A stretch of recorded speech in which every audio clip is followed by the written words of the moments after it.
this is obviously more symbolic than anything, because the timeline for the candidacy to turn into something that would actually take form as a membership is a very long timeline, and you have to integrate a lot of what is called the acquis communautaire inside your own legislative framework to be able to be part of the European Union. Nevertheless, that actually reinforces the alliance system from the Western countries to Ukraine.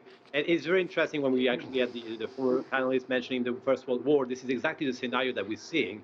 And we have to remember the First World War actually lasted until the Germans were coming out of, running out of ammunition and economic capacities to continue moving forward during the war. And this is the same situation we're seeing today.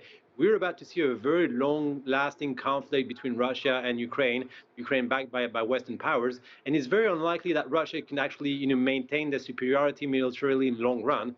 Keep in mind that Russia, in terms of economics, is no much bigger than Italy, just one of European countries. It's unlikely that they'll be able to sustain this long-lasting effort into several years. So maybe President Putin is trying to get some, good military gains on the ground in the short run, and try to settle for negotiating agreements claiming that the eastern Ukraine is Russophone and Russophile and therefore should be part of Russia. But it's very clear also from the side of Ukraine and European power that they will not abandon the eastern part of Ukraine. The visit from President Macron together with German and Romanian and Italian counterparts to Kyiv earlier this week showed the complete support to an integration to the integrity of the Ukrainian territory, and it's going to be hard for President Putin to continue this catastrophic, let's put it this way, in terms of casualties, in terms of economic impact on the Russian economy for a long run, more than a few months. So that will be interesting to follow in this long-lasting conflict.